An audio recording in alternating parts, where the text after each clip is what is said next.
Good evening and welcome to Pain to Power Leading with Love. I am Maria, your host, also known as Brown Girl Interrupting, and I am here to have a good show tonight. We're talking about pain to power and leading with love. And before we get into it, I want to wish all my Muslim brothers and sisters an Eid Mubarak. Today is a day of celebration and yesterday as well. And so I hope everyone is enjoyed that time with their family and friends.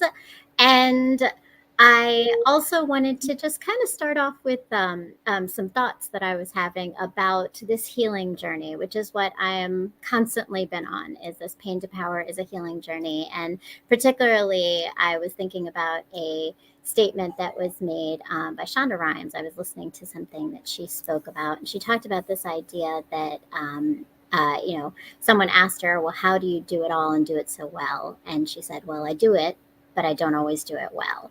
And I have been kind of in that space recently of doing a lot, but not doing everything well. And it made me just think about the idea that we have to, on this journey of healing, give ourselves accolades and acknowledgement for when we're doing the successes, when we're making those things happen, but also give us grace when we can't do it all. Because when I'm great at my job, I'm not always a great mom. And when I'm a great mom, I'm sacrificing somewhere to do better somewhere else. And that's what we're all doing at some points. Thank you. It is okay to make mistakes. And that's it, right? Like healing is part of that. It's not a linear process. And so with that, today we have a really special guest, which I am so excited to introduce to my Ranchers fam that I see is here. Good evening, Mr. Jones. I saw Step in here as well. And my guest is a community and mental health advocate. He's a music aficionado, a record store owner, an award-winning filmmaker, and certified hypnotist. So please give a warm welcome to Victorious De Costa.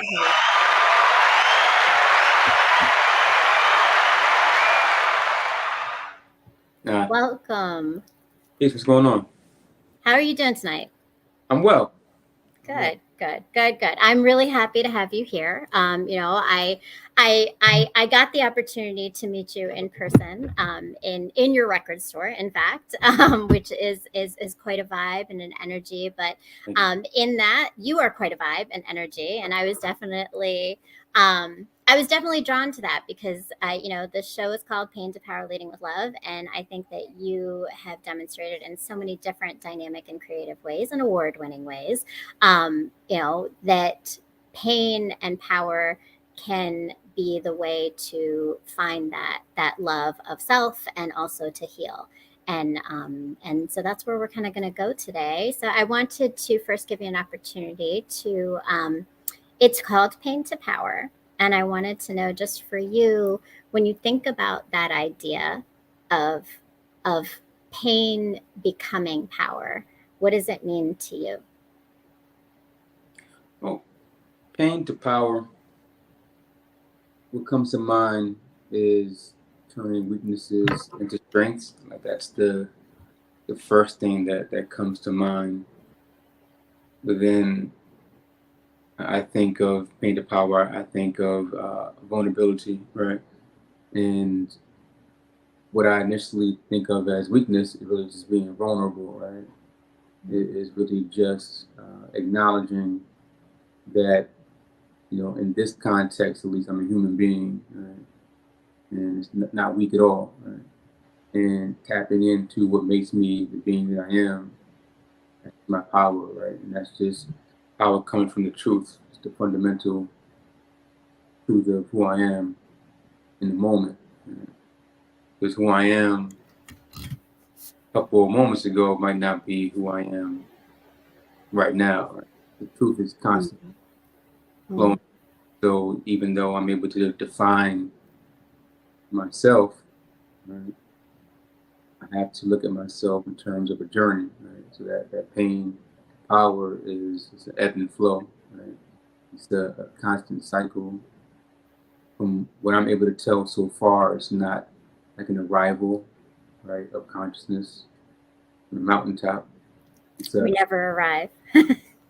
Well, we arrive and we distill back to the earth and we rise again. one of my elders would say that something's born, something's got to break. Right? So even if you're talking about chicken and the egg, you got to break the shell, or of course, again, a human being, the water must break. And so, in order to find that power, sometimes there might be a comfortable situation.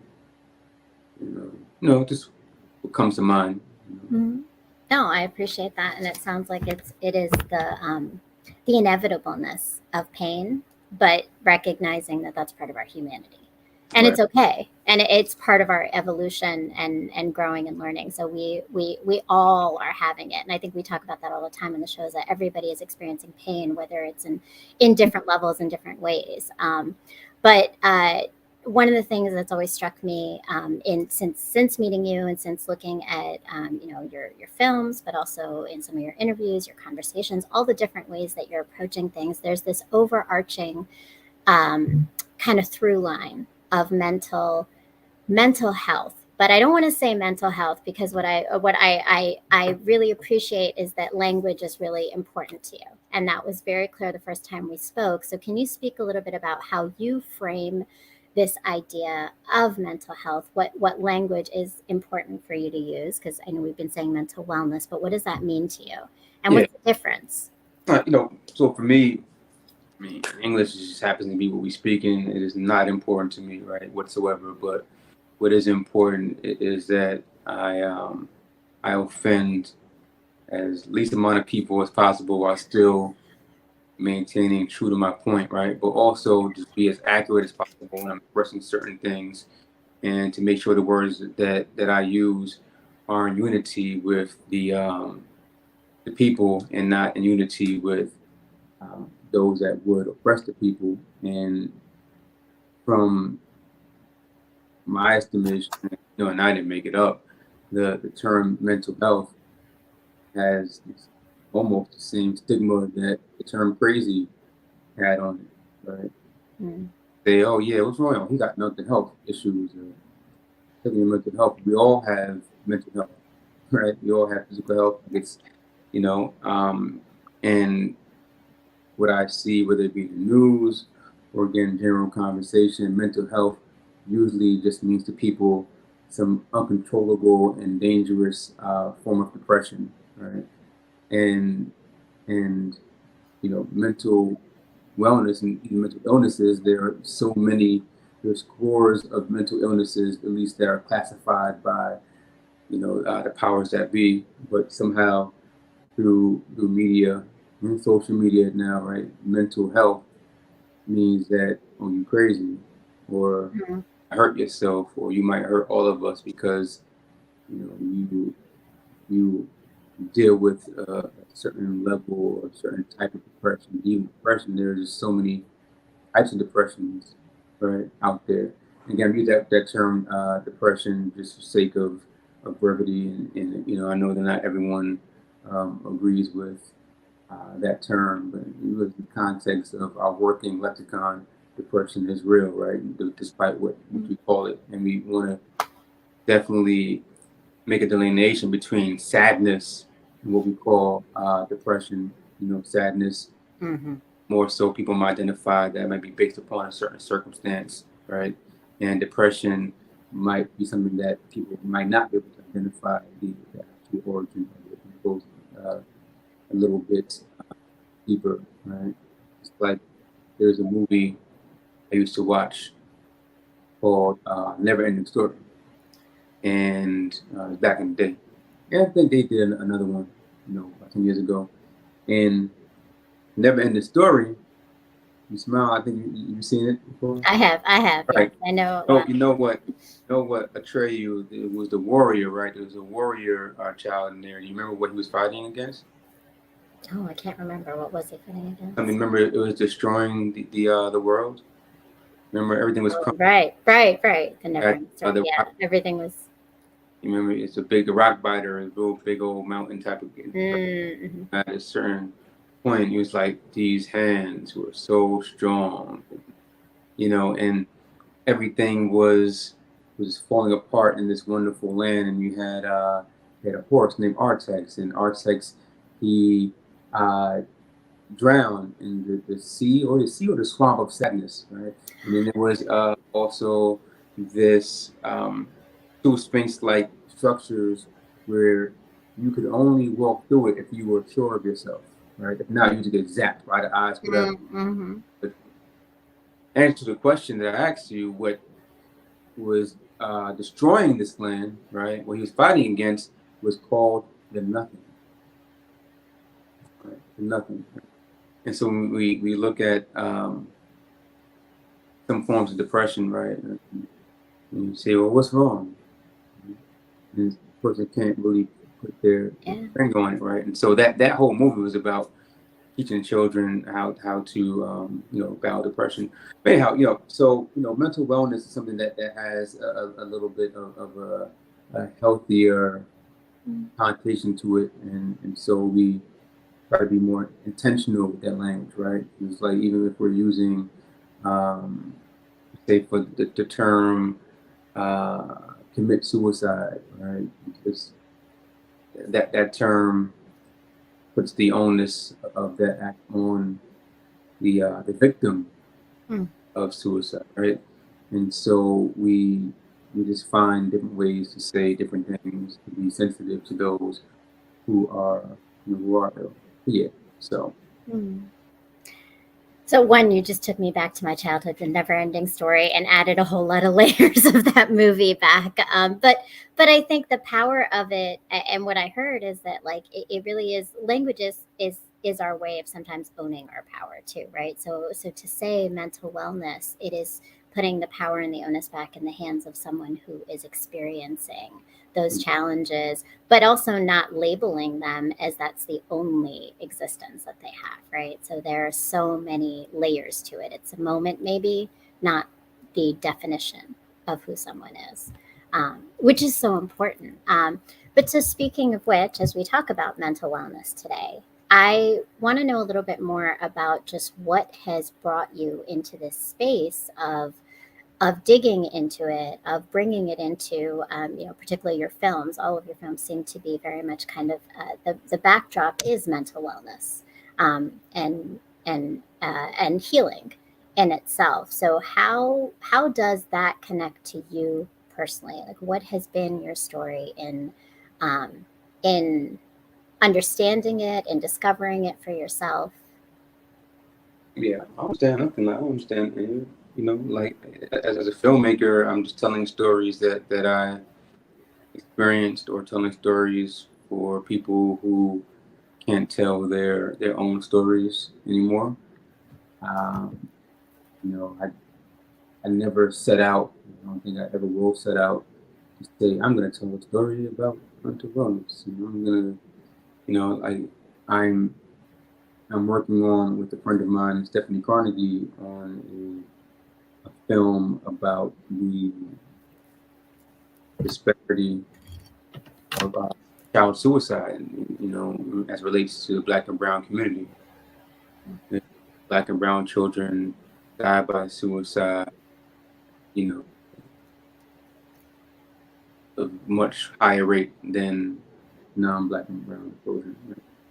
And that they get less amount of help. But it's not because I sought out to do something like that. It's just like you hear of something, right? And myself, I've had friends. Oh, he's on point. I've had friends, you know, die by suicide. A lot of friends die by suicide. Five. One was a best friend. And it's something that you hear it and you just want to scream, right? In the mountaintop. Mountaintops though, right? So you find your method, whether it's your social media page or your song, your painting, your journal, or your film. I don't. I did do a year of psychology in college. All right, yeah, a little about everything, but I'm not an expert at it. Understand? I just feel it. This is important to me, and I don't know anything else. Right? So this is that. Like, what else? What else do you talk about? So if you put someone in a room with only blue and green paint, and they end up drawing sky, water, and trees, you can ask them why you draw it. Well, it's only blue and green. Give us some orange then, right? And so the hope is that people get tired of seeing the trees and the water, and maybe they ask why is there so much blue and green. Maybe they'll give us some access to orange, but probably not, because they don't give us access to too much. But maybe we get tired of blue and green, and then we go ahead and we take the orange, right, and red for those. And the problem is that that there's not enough red and orange to go around for everybody. And so what happens then when we come in, I guess, man, red and orange, when they wanted us to stick to blue and green, all breaks loose and yeah. Well, we transform things, right? Then things change.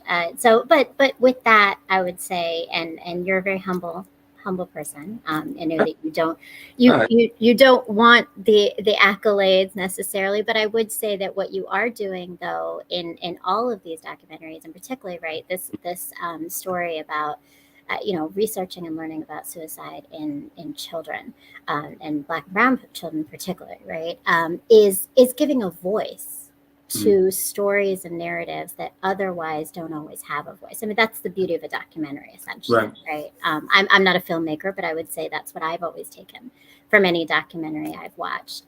But I would say the other thing is that I want to know, like, for you, what do you hope to accomplish through these things you are creating, because you are creating something and putting it out in the world. And I'm a creative person. I don't make films, but I write and I create other social media things. But there's an intentionality always with everything that we do to some degree. And I would want to know, like, what is it? What do you want to come from those things that you create? Look, like I did 7 films. Each one of them have a different purpose as to why I told the story. But the first six, yeah, it was just like I want to be taken seriously as a filmmaker, and I want to put myself in a position that maybe I can make money from the things that's on my mind.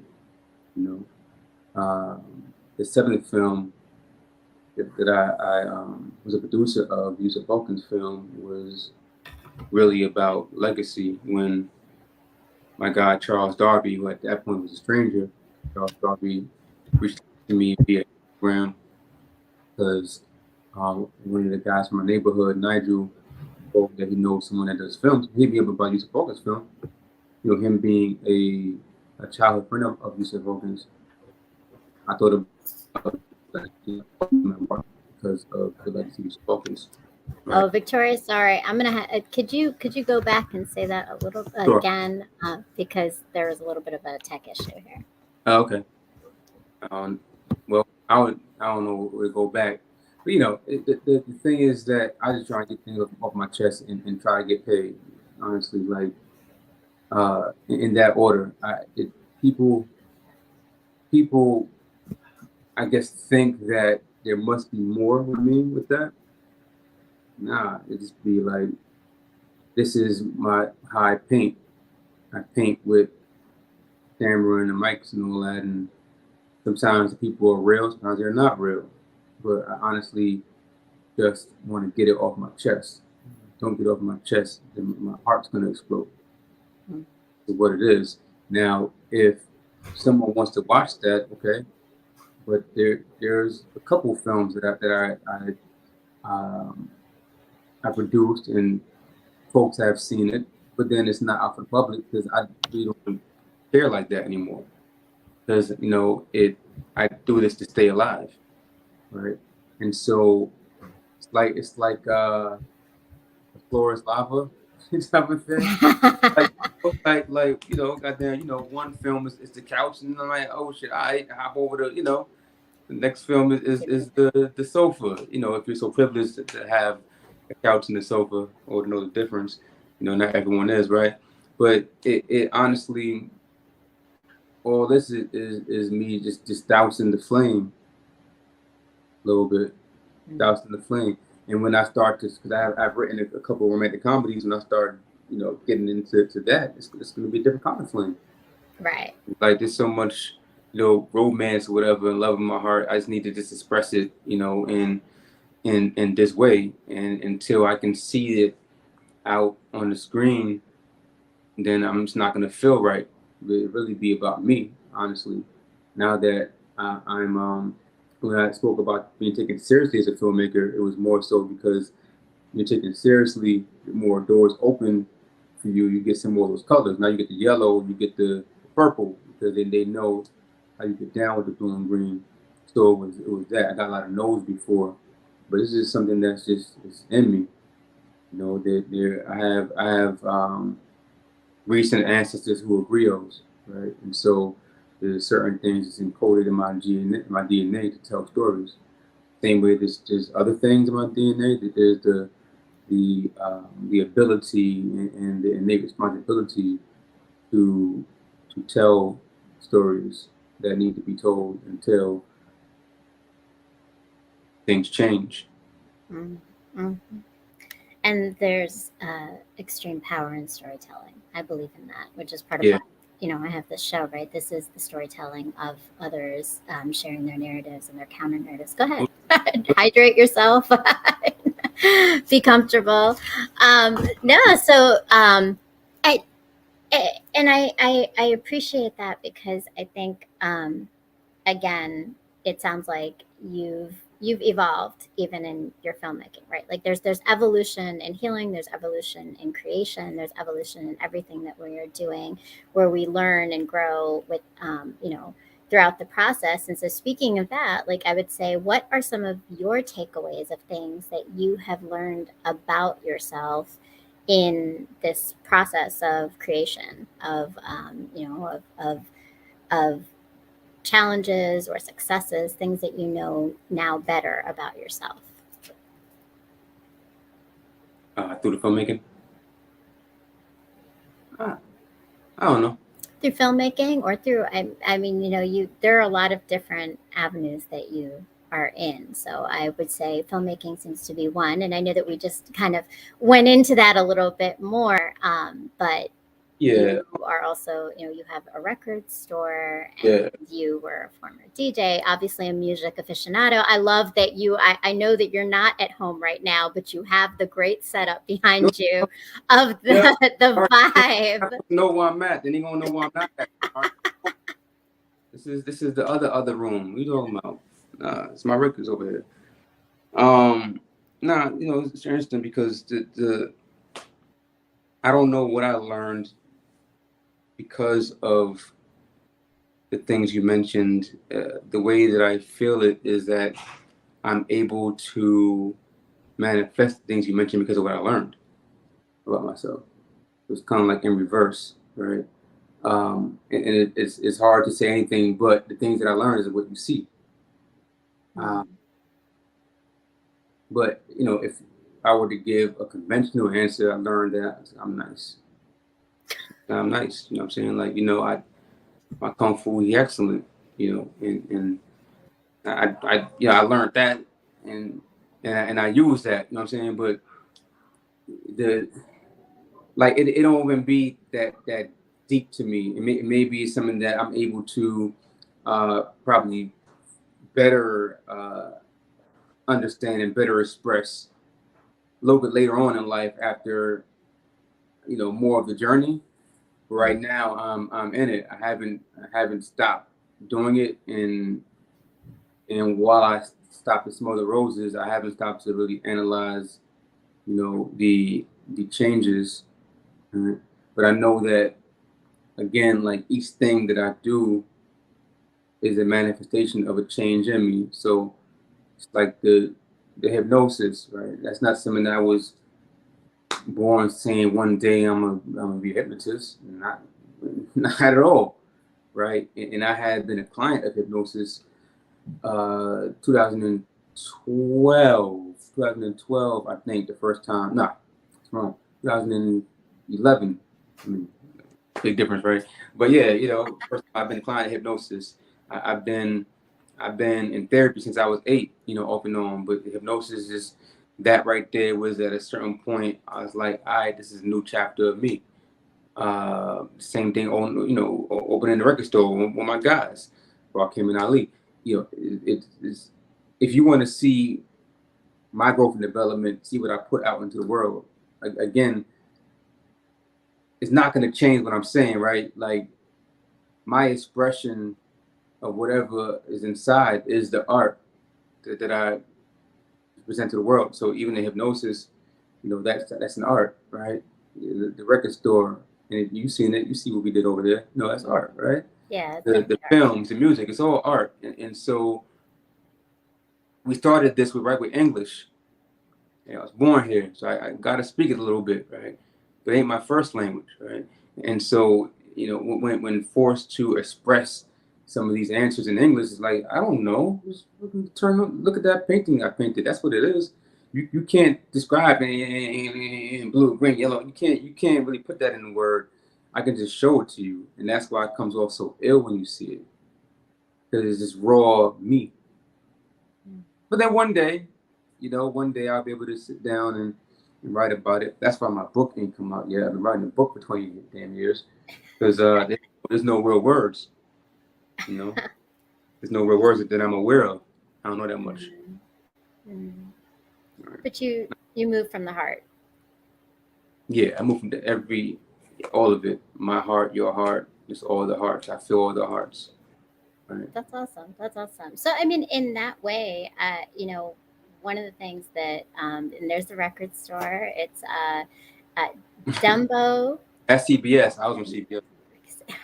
Oh, really? Yes. So he's showing that was a CBS show called The Dig.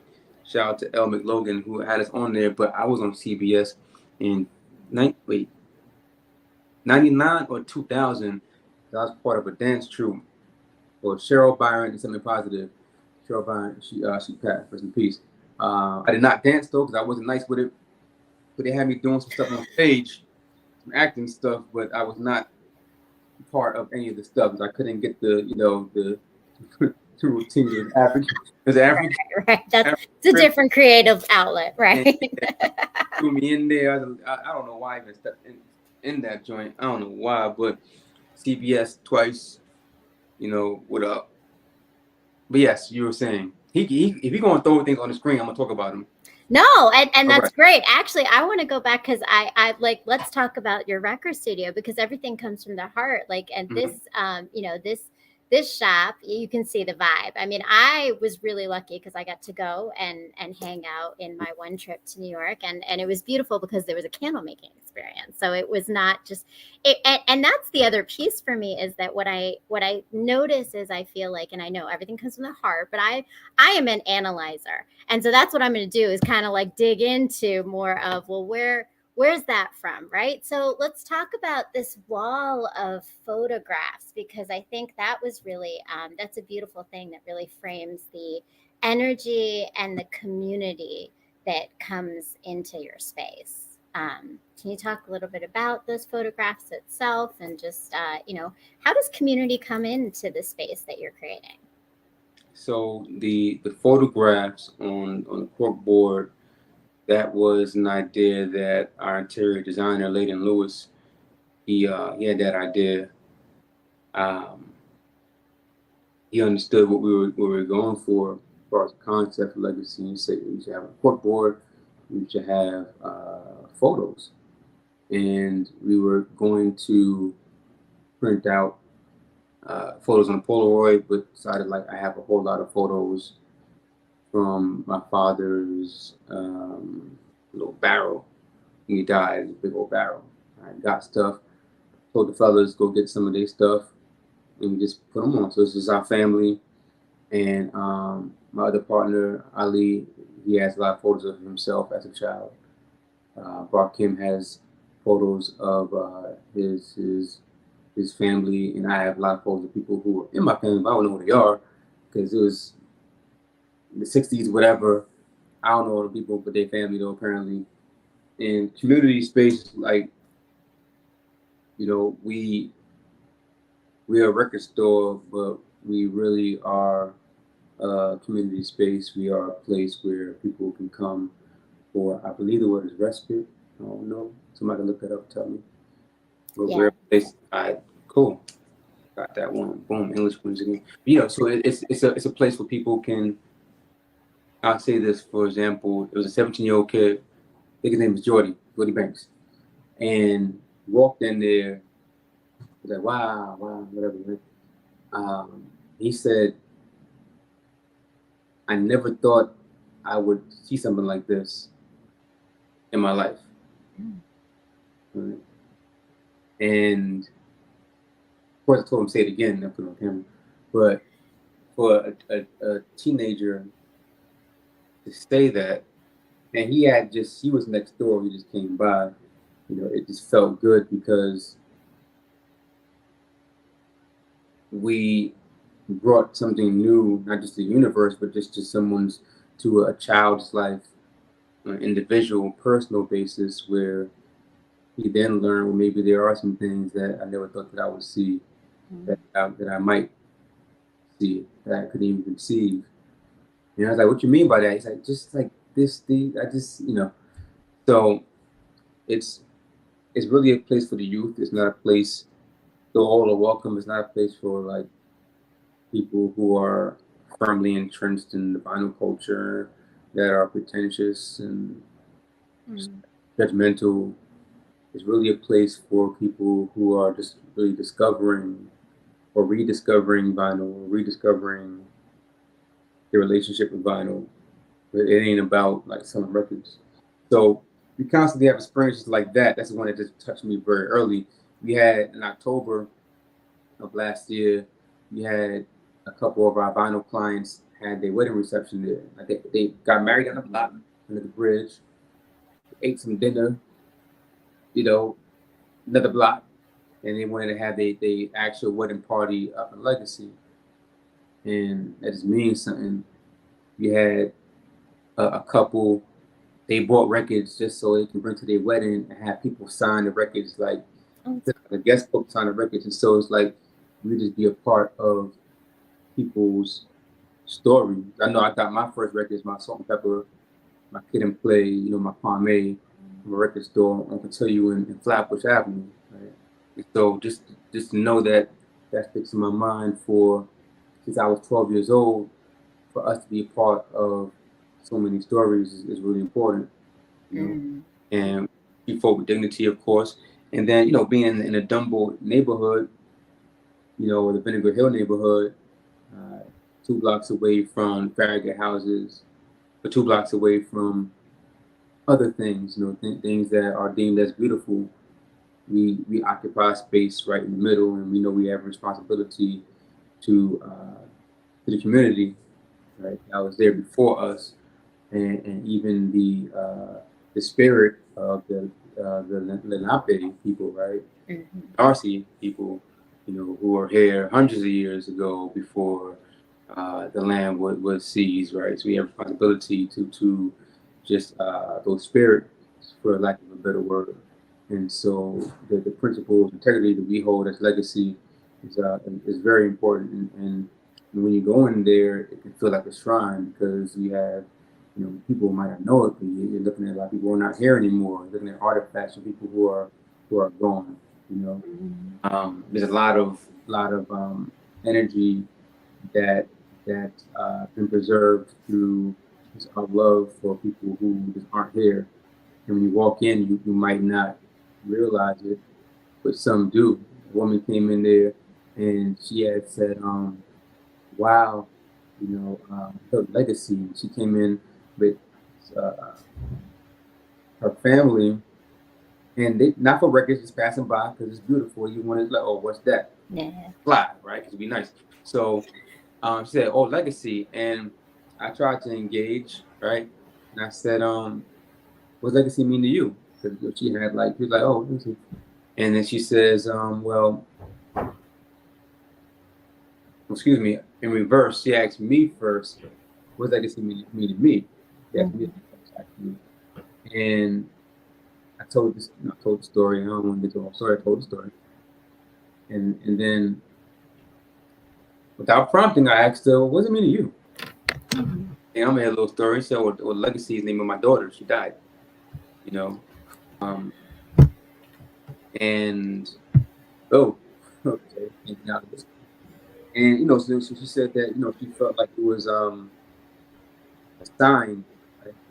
It was a sign that's walking into the store, and um, Mm. different members of her family, in their face, had some were not okay, some were okay, some were annoyed, but you were able to give that moment, right, whatever they were thinking, um, really give them that moment. There's tons of connections that happen in that space, and I think it's because we honor the land and the Mm. blood that's spilled on the land before us. It's legacy. That's a beautiful thing, right?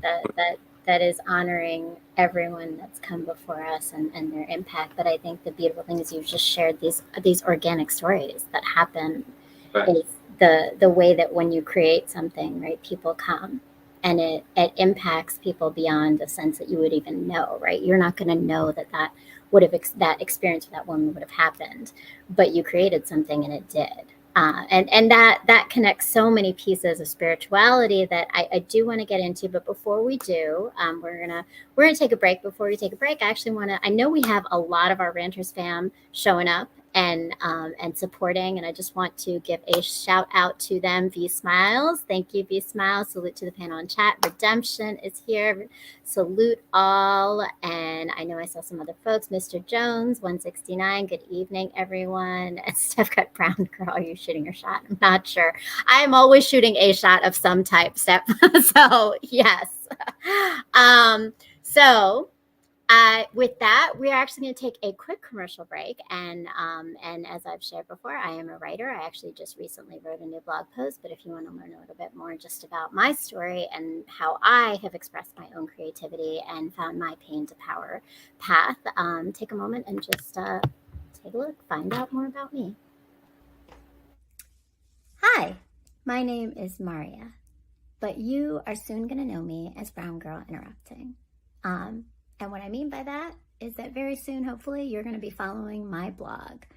I am a writer, and I started writing because I was married, I had children, and then my life changed when I separated, and I did a lot of learning and reflecting and growing in that process of change, because change always leads us to that.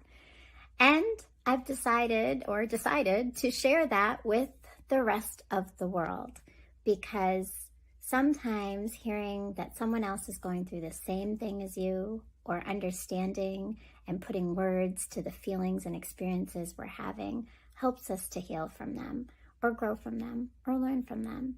And so that's what my blog is. It's writing about life, healing, relationships, parenting, dating, marriage, pain, love, mistakes, growth,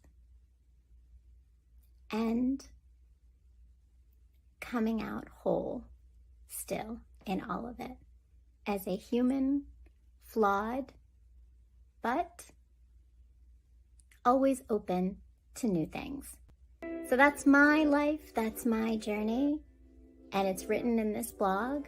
But my hope is that you are going to go to www.browngirlinterrupting.com and join and subscribe to the blog and read all about my story to help you maybe gain some perspective on yours. All right. So please, if you have not done so yet, go and subscribe. My blog information is right up there, www.browngirlinterrupting.com. I recently wrote a couple posts, one of which was called Shattered. And actually, if you check on YouTube on this channel, you'll see there's a video that goes with it, because I experience life constantly, as we've been talking about. And it's an evolution. And as I evolve and I experience it, I do dissect it. And so I am writing about it. And I definitely definitely want you to come on this journey with me of healing and check it out and subscribe. Make sure you put your email in so you get my most recent posts as they come out. And so, hopefully, Victorious, you'll get an opportunity to check out my blog as well. And let's go into, we talked a lot about you as a filmmaker. We've talked about the record store, but most recently, and you said in 2011, if I'm not correct, right? 2011, you started hypnosis. Is that correct? And I want to talk a little bit more about that because it's not your conventional type of healing journey for many. I don't think a lot of people know or understand a lot about hypnotism, and I would like to know more kind of about your process with that. So just starting off with, what drew you for yourself to start using hypnotism or going and experiencing that for yourself? Is there music playing? There is music playing. Oh, okay. It's going to be going. So, and it's gonna fade out soon. So you just talk right over it. I know it's me. So like I said earlier, my first time doing therapy was about 8, and the 2 years I've been going to therapy, off and on. And in 11, I was dealing with some things that I kind of understood, right? To the part where I felt like, well, going to a psychotherapist would have been great, but I didn't want to go and be able to like out-talk things, rationalize things, whatever. And I knew what the issue was, but I had a problem meeting the challenge, right, or getting over the issue. Mm-hmm. So typically speaking, from my experience with a therapist, it might be like treatment plans or homework, blah, blah, whatever. And what I was dealing with, I wanted something a little bit more, quicker, right? Something I thought would be quicker. And from TV, it's pretty quick, it's like 10 seconds, whatever. So I said, something told me to look for a hypnotherapist. I don't know where I got it in my mind, but I did research, and I wanted someone that was like the best of both worlds. I found someone who was trained in the East and the West. You know what I'm saying? And I looked for a long time too. And I found someone, and it was a great experience. And I couldn't afford it though. It was very expensive. It's like, I think $200 an hour. I got it knocked down to something else, but it's like still kind of expensive. So just like any therapy, physical or whatnot, it behooves you to keep on going, right? And but I couldn't, and so I started going what I could, but then I would also find on YouTube some hypnosis stuff, and I would check some of that stuff out. Some of it was cool, some of it wasn't as cool, but I always kept that in my back pocket because it was able to reach me on a subconscious level, because just through me being aware of self on in different circumstances, like being aware or the knowledge, right? That's just the first step. Right? The application of the knowledge is the second step, and I'm stuck with applying the knowledge and stuff that I had, and so the hypnosis was able to just go inside, kind of like surgery, and just like push me in certain ways or reveal things to me on a level that I wasn't thinking consciously, and 10 years later or so, whatever it is, I was still doing checking out YouTube videos here and there, and I started sharing videos with my loved ones. This is like during first year of I'll say 2020. I'll say that year, right? I was sharing things with loved ones. She left her home. monster in this molestation. She still had a black fit. And Mixed wires. and you know, the, I was like, yo, this right here, this might help you with anxiety, blah blah whatever. So some of my friends, they was cool with it, and then my sister, my younger sister, Jasmine, she didn't like it. She didn't want. She said, I want another. I can't say what she said, but she didn't like it. Mm-hmm. Well, I said, well, what I'm gonna do is I'm going to uh, find. I started re-recording it myself. Grabbed the mic, recording so it was in my voice. She said it was my voice. She would dig it. So I started and over the stuff. Man, that was so much time too, and people would like it and everything. And I started finding hypnosis scripts online and reading that and putting a little background, little soundscape behind it. And people would like that. And I was like, "What that? What are you doing? Like, I just learn how to do this." It's like, You're doing all the work already, right? yeah, well, so I thought, but I realized I wasn't doing no work. I wasn't doing no work. I was just reading scripts, right? And it just felt cheap to me. It's like, what you doing, right? And so I went and I looked to see where my first hypnotherapist, where did she learn? And I went to her teacher because I'm just legacy, right? Very traditional, like, well, who taught the person that? Whatever. I went there to the NLP Center in New York, very solidified in the hypnosis community. And what was taught was Ericksonian hypnosis, right? And so with that, there are no scripts because everyone is different, right? Everyone is as different as your fingerprint, right? And so when we talk about hypnosis working or not working, is because you have a certain script right there, and it's going to work for a certain amount of people, but not everybody else. Is not personal to what's going on with you.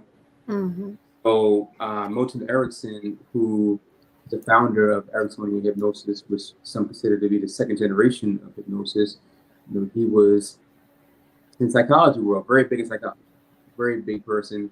Even if you're not a hypno, you would know Milton Erickson. And so he was big on getting to the root cause of things and then addressing it with hypnosis, but not just like making active suggestions into your head, like saying, well, if you smoke cigarettes, you're going to taste mustard, whatever it is we see on TV, right? And those things exist. Or count of three, you'll no longer smoke cigarettes, and then, so I'm not saying it don't work. That's more, I call it like stage hypnosis, or just kind of like the traditional Western version of hypnosis. But what we do is like, there's no script because there's only one you. There's only one you in this moment, right? And so even if I see a client Tuesday, I still have to do have a conversation with them on next Wednesday because things have changed. I don't say, I hit them with this the last time. This time is gonna, So I learned that it was a difference, and I went to took the courses, and I was afraid I wasn't gonna finish it. I finished it, and apparently I've been helping people. But that's just the story, and apparently I learned in class that I'm good at it. Who knew? I didn't know. I didn't believe I would be good at it. But that's the thing. So again, I'm not no shade on the scripts and everything, but I wanted it to be from a pure place. I didn't want to just like read words and such. And I'm able to, well, with my partner Pixie, we formed Beyond Epiphany, which is our collective group of hypnotists. And we make sure that the same way I was kind of priced out of it, that people aren't priced out of it, scared of it, because you don't see a lot of brown faces doing this, and you don't see a lot of people from, I'm just gonna say the hood today, from the hood doing it, either being a hypnotist or being a client. and it's important for us to show the color, no pun intended, that, you know, the stigma of, well, no one's going to control me, and, you know, I want anybody in my mind, and what's Mm-hmm. going to make me do, you know, it's, we can have a whole nother show on hypnosis, but, you know, we don't, there's no invasion of privacy here. Right? There's no trying to get to your innermost secrets. We just help to guide you into a conversation with different parts of you. And fundamental in Ericksonian hypnosis is that every part of you, despite the unwanted behavior you might have, right, every part of you has a positive intention for you. Even the parts of you that you wish you didn't have, parts you want to rip out, right? Every part of you is doing that thing to serve you in some way, right? And that counts for our monsters, what we call them, right? And if we would look at our monsters, you know, our monsters are primarily born when we're children, right? Or young, or Mm-hmm. child, right?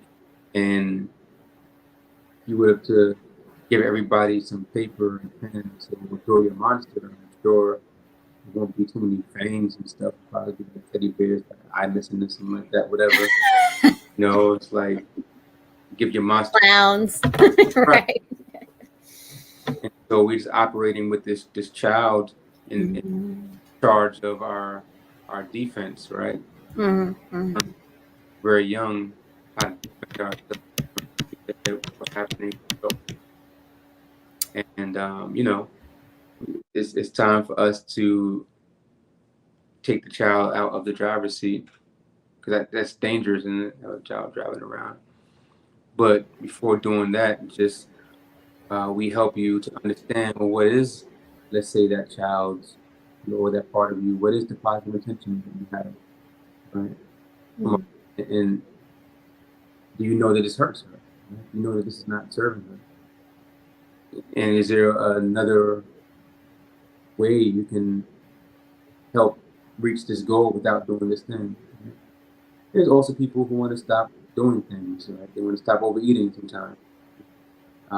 They want to sometimes stop drinking alcohol, stop smoking, or maybe just anxiety, or they want to fly without being afraid. And, Right. you know, there's sexual health issues. People might. We just really just help you have those conversations with self, and while speaking is a big part of it, really utilize whatever it is that you share, whatever might be in the room, and it's a connection that we have with the client that's built on trust. And unlike we see on TV, you're not like, you're getting sleepy. You know, you just, you know. I never had. It's not a cartoon moment. But, you know, it's we deal with inducing trance, right? But trance is something that most of us, or all of us, really experience trance on a day-to-day basis, doing different things. We've had people eyes wide open, right? Be very deep in trance, and there are times I'll talk to you, hey, what are you seeing now? And you can tell me you don't want to tell me. You shake your head no, or be silent, whatever it is. But you're very much aware. You're just in a different form of consciousness you're used to. So it's deeper than that diagnosis that we go to when we go to psychoanalysis, right? Like it sounds like it's more about, like you said, it's connecting your subconscious and your conscious.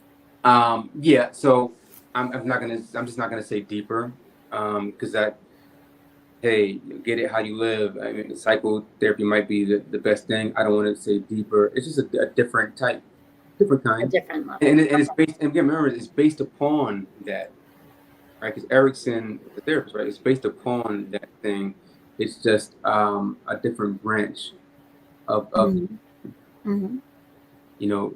But because I haven't gone to school to be a psychotherapist, whatever. I can't comment on any of that. Right. Right. And deeper is never, I guess I don't think of it as a judgment of level of comparison, but more so just a difference, right? Like, so it's a different way of engaging. And it sounds like there's more of a connection almost to spirituality and hypnosis that isn't necessarily the same format that's used when you're talking about therapy sometimes, right? Like it's different, right? And I love that I see some folks in the chat. Yaharina, Sacred Peace Tribe LLC, welcome. Exactly a place for enlightenment and peace. And it does, honestly, like as you're describing it, I'm like, wow, that sounds so serene. Like I would like to be there, right? I could have a lot of conversations with myself. I mean, sometimes blog writing isn't enough. So it's but that we are all, and you mentioned so many, there's obviously like really layered, deep, painful things that we can that we can be going through, but there's also just the everyday things of like changing habits, right? Like and that having the ability to do that through tapping into talking and knowing myself sounds a lot to me. This is very much connected to that pain to power, because it's putting the power back in the hands of the person who's experiencing the pain, whatever level that is. So that's powerful, and I appreciate it, because I don't think a lot of people think about it beyond the kind of what we hear or see on TV, on movies, on media of what hypnosis is. So it was new to me, having spoken to you, just to understand it better. And so I want to kind of ask you, because you mentioned this a little bit, right? There's obviously the reluctancy in just people not understanding it, but do you think like there are other challenges that you are facing in bringing more people, particularly like communities of color, into this conversation on hypnotism and understanding it as a process that might help them? The challenge is like, like most people ain't going to therapy. You know what I'm saying? You wide awoke, therapy. So, hypnosis is like, I ain't even going to therapy. I ain't going to the doctor first. Therapy. My foot is always messed up. You know what I'm saying? Right. Like, oh, this is my elbow. It just does that. So I just forget about it. So what do you mean challenge? Right. People, how we started, right? Because everything ebb and flows. It's a cycle, right? How we started that people feel that the weakness is the vulnerability, right? Acknowledging the vulnerability is tough, right? And so you first have to acknowledge that there is behavior that is unhealthy for you. How many years or experience that one take right there, right? If you're unlucky, and then you have to say, well, I can't figure this out by myself. I don't want anyone to know. It's none of their business. You get out of that one, and it's like, well, my partner is not my therapist. Well, my friend is not my therapist. These are all years, right? Of going to all that. Then it's like, I gotta go to a stranger. And then, so I mean, there's just so many levels, right? And so hypnosis is just asking for that much more, right? So this I come from a place of privilege, because my mother was a social worker, right? For a time at least, and so she worked with children who were, we call it the G building in my neighborhood. It's just people who had issues emotionally, and when she had me see a therapist at 8 years old, that's privilege right there, right? Not necessarily financial privilege, but it could have been. But I had the privilege of having a parent that thought that was the right thing to do. I hated it for a good 30 years. Would you put me in therapy instead of talking to me, whatever, right? But I understand that now. And so the thing is that not everyone has that background. And so the challenge, so once you get all that, then that's like, all right, well, let me just tap into your subconscious. That's asking a lot, because most people are afraid of not what I'll find out, right? Mm-hmm. They'll find, and there are people who are afraid of what might come out of them, right? There are people who might pride themselves on the knowledge of themselves, but then when you deal with any level of subconscious, right, they come face to face with the reality that they might meet someone that they didn't even know existed. Mm-hmm. Now what? I learned at least how to cope with this. And so it is a lot, right? And we applaud anyone that tries any form of therapy. The hypnosis, you know, it's to be fun, right? We do usually up to an hour. Usually people feel like it was 10 minutes. And we also, when you said, it sounded like a place that you would want to be, because the one person said peaceful, enlightening, you are there. You're there all the time. Right? And so we also like to show you how you can know that you're there without having to have me in your face, right? Because you're already there, right? And I like Mm-hmm.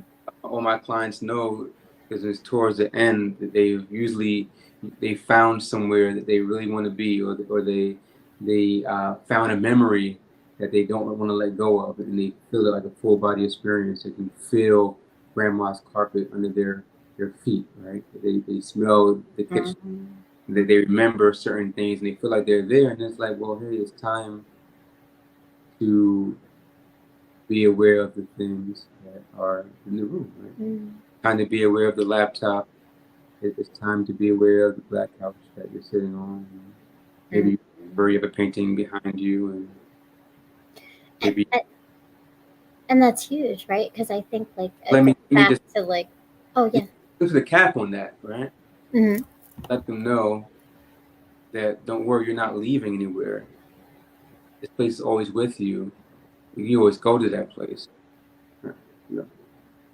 And that's what I was saying, because I think like that's it, like where we started our conversation in terms of this idea of this evolution of healing, of evolving, of constant, not arriving, right? So that when you are in spaces, even when you're healing, right, you have, and I just think about my piece that I wrote on Shattered, like that was my moment. That was my moment where I was in a really bad place, in a really bad space, and that power to be able to ground yourself in something peaceful and enlightening when you are alone is how we help ourselves to continue healing, because it's like this constant, like you're going to have these moments where you go backwards, and how do you continue to move forward and not stay back or go even further, right? Like sink into that hole. So that's important. So I really appreciate you sharing that. I know that we are almost out of time, but I saw that Ja had one question. I want to make sure that we answer it. So he said, do they use hypnosis in film and television? Do you mean actors to? I don't know. I don't know. I guess I'm wondering, is it like a process that's used maybe to help actors? Ja, do you want to elaborate on that one? I would imagine. I've never used it. I would imagine, but I don't know. I don't know. Look into something In the in the subtext. Still don't understand. But I just don't know. I've never used it. I don't. Oh, so he's saying that through film and TV, they hypnotize you. Is that what you mean? Say yes. Is what you mean? Oh, I see. Okay, yeah, I think that is what John means. Yeah, yeah. So Uh, is it a oh, hidden process, know, right? Is it part of the? I don't know. I can't speak on that, right? But what I do know is that there are methods that I learned in my study that I have seen used by um, elected officials or campaigning politicians, like different techniques. There's like a confusion technique. There are different things that once you're in class, like, oh snap, that's the Obama right there, or that's the John McCain. Like, oh, they was doing the, so I know that for sure. Are they trained in that? I don't know, or speech, I don't know, but I do know that people who do speeches, they know how, a lot of them know how to induce trance and take advantage of trance. And as to take advantage, I don't mean necessarily exploit it, but for sure, anyone who knows hypnosis will be able to recognize certain things. Yeah. I had never really thought about that, but Yeah. yeah, I guess it's a leverage. It's a way to leverage your audience and, Yeah. and capture them. I don't know. I don't know if it's ethical or not. I'm not saying that they. This is a way just to get someone's full and undivided attention. I have not recognized anyone make any suggestions, but if at the end they're saying vote for me now, I mean, but yeah, it's very interesting to see that just different techniques. Yeah, I remember even with Clinton. No, it was not Clinton. It was another elected official that it's like this is a word soup. It's like flipping and bouncing. It's like, oh, he was doing this, right? He was doing that technique. It's interesting. So yes, I've had clients that want to do past life regression. Look, I don't know what's real, what's not. It's number one. Understand? I do know how to help someone move in that direction. What they see and experience, I don't know what that is. I don't know if they know what that is. I had a client tell me she was in the future. I don't know, but yes, when you deal with trance, you can go very heavy into the subconscious and the infinite conscious, and it can feel like a dream and it can feel very real. But I don't like to stamp that fact. Like, yeah, you want to know 1682 AD, what you was doing? Come see me. Nah, but if you like to make that travel, we can do that. But the science is that I'm going to ask you why. What's up? And if you say, oh, well, I had someone tell me that they felt stuck and they felt like the key was their past life. Now you paying your token for this ride, but isn't it nice to know that maybe what's stuck isn't from 100 years ago, maybe from 20 years ago, and maybe some things about this existence that perhaps you might want to take a look at. Right? So it sounds like there's no roadmap. It's wherever it takes people. The roadmap. I don't know it though. I don't know it. You don't know it, but they know it. The inside of you knows it. They know it. So you don't know the roadmap though. That's not the point of it, right? It's that you're facilitating your clients to get to wherever their roadmap is, wherever that might be. Right. Just we are in our mind, or in our brain at least, there's a sum of all the things that we've experienced through the, if we're fortunate, the senses that we have, whether you have 2 or 4, it's also in there, right? And then we also have some of the information encoded in our DNA, right? Which is all in there, right? But when we're in the conscious world, a lot of it gets muddled because we have to deal with this physical, right? And the trauma associated with the physical. And so when we're able to be in trance and just ignore all the things going on around, I don't tell you what to see. I ask you what you see. I don't tell you imagine a forest and a stream, because I don't know what that means. It might be your, I don't know, but you're, imagine, you're at a place where you feel safe. Maybe that place is somewhere that you smiled at a time that you were surprised that you You smiled. Maybe that makes you smile. Right. I thought That makes sense. You're hypnotized. See, right here. There you go. That was it. I appreciate it, and I think you've really elevated this, a new way of looking at how we heal ourselves, and how you've been leading with love. I mean, again, I think that all of these different things, legacy records, your filmmaking, your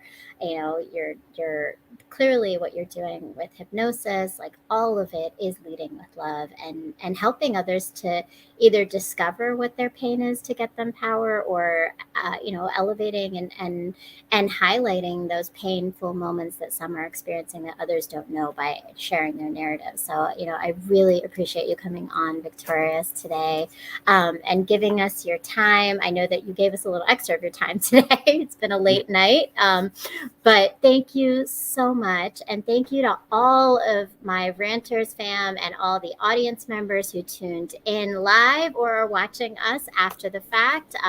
Please make sure to go and check out all the links to all of the information on Victorious. You'll see his Instagram handle. We have his website, and his YouTube channel as well, where he has the interviews, not your YouTube channel, but there's interviews of his film, particularly Digging for Walter Irene.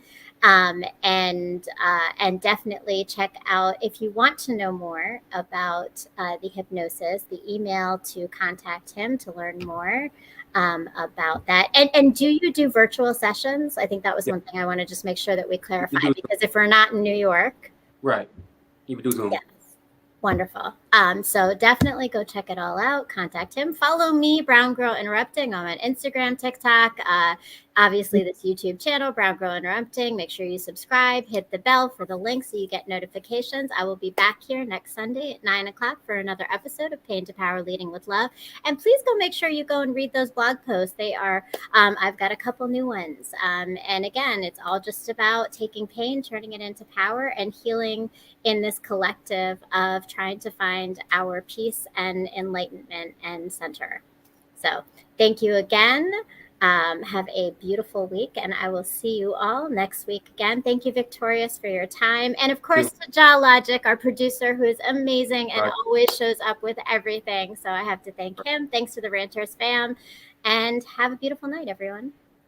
You cannot take my fucking blackness away from me. My blackness is not for your fucking consumption. She left her home, her place that was weak with love. She left so she could be safe. It bothers me, and it breaks my heart.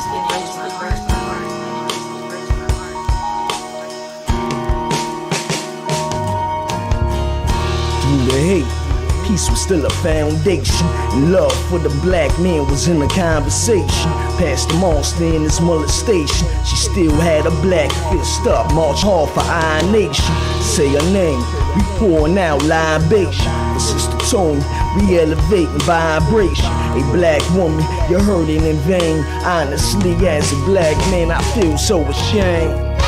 So tell me what I gotta do for you. I'm taking broken ribs, lead in death for you. I'm here for you, my word is true. I feel you hurting, just knock my door anytime they play the fool. I see you the same way I see mama. If it's drama, I'm standing by, I ain't running on you. Phone me and I'm on them. Send the details, no questions asked, I'ma bomb them. Brothers, study and do your push-ups. Learn how to throw a couple combos, cause they need us. And if you need training, reach out to Cat Jesus. Get your mind militant, it's time now we boss up. Nah dog, they ain't asking for too much. They ain't asking for enough. You but us should defend them if they get touched. Reconnect with the earths and build trust. In the world we live in right now, as a black woman, I'm scared. It's scary. I don't feel safe.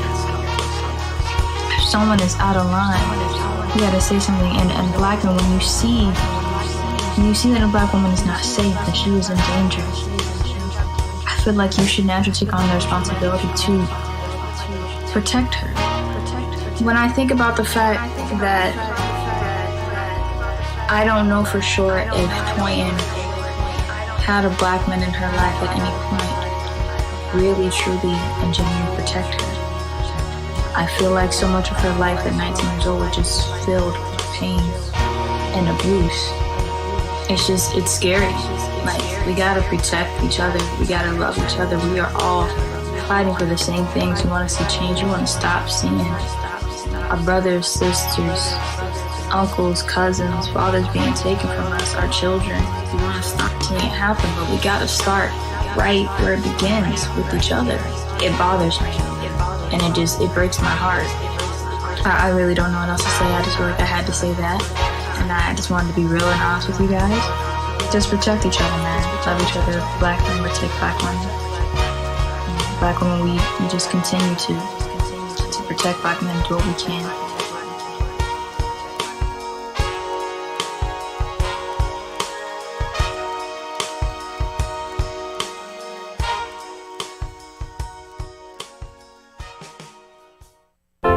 I scrolled and I scrolled and I scrolled and I scrolled, looking for stories from the past that I wrote in the past and how it affected my today.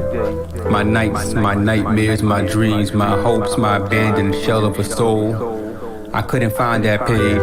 I couldn't find the pages that talked about the bloodstained, the bloodstained, the bloodstains, the bloodstained. I couldn't find words about those nights on avenues we turned into hollowed ground and bloodstains. I think once I wrote about how I could now look in the mirror and recognize who's staring back at me, because I now recognize strangers. It's all in the eyes, so I can look in the mirror, but I still don't sleep like a baby. I ain't never slept like a baby. Nights that mice would play on my feet as I slept in the second room of a one-car flat. My people upstairs are arguing again, and this time they're not fighting fear. My father told me to never fight fear, so last night I dreamt that I strangled this cat, almost half to death. And when I say cat, yeah, I really mean a nigga. Pardon, I think he was a demon. Cause where I'm from, the demons look like us. My hands will never be clean, especially if I keep telling myself that. And these stories about me, but I've soaked them in alcohol, these hands. I've rubbed them in leaves, these hands. I've burnt these hands. I burn them every day along with the bridges to the nowhere that I'm from. And why did Ty Bridges have that gun? Why did I have that gun? Dear mommy, it still isn't mine, that gun. I held it for a friend, but I was too late to save my friends. And when my brother called me and told me our brother was just shot in the back of the head and the shoulder, we rolled. And in that car, out of 4 of us, to see the 5th, only 3 of us survived. So each one of us is now 3/5 of ourselves. And as we held his hand on that hospital bed, looking for the signs of true existence, arguing with these nurses, respectfully, miss, I'm telling you, he blinked, he's here. That's not reflexes, that is my brother, that's my man. That was my man. I got blood in my eyes, so I don't understand why I can't leap onto my hands quick enough, and it never came, and it's not gonna come as easy as it was before. And so we had to turn it all inward. We didn't have to, but we did. And I hurt, and I hurt, and I hurt. When you died, I just knew it was because I was gone. So now I'm here. Pain is just an old address, and I'm scrolling for that page because I hurt, and I hurt, and I hurt in my heart. I hurt in my soul. I hurt, my hands hurt, my hands are numb, my soul is numb. I just want to wash these hands. I was today years old when I realized that I hurt it all before. Today's one of those days I don't feel like I'm even worthy enough of saying these names, because of where we chose to be from. You don't get to lose without taking, and taking takes a lot out of you if you give it up. So there are some names we don't say no more. Now I just hope that when that time comes, when I'm zigzagging with my pen, scratching holes in the paper, trying to make something come out, to make anything come out, that I no longer feel guilty for where I was or where I was not.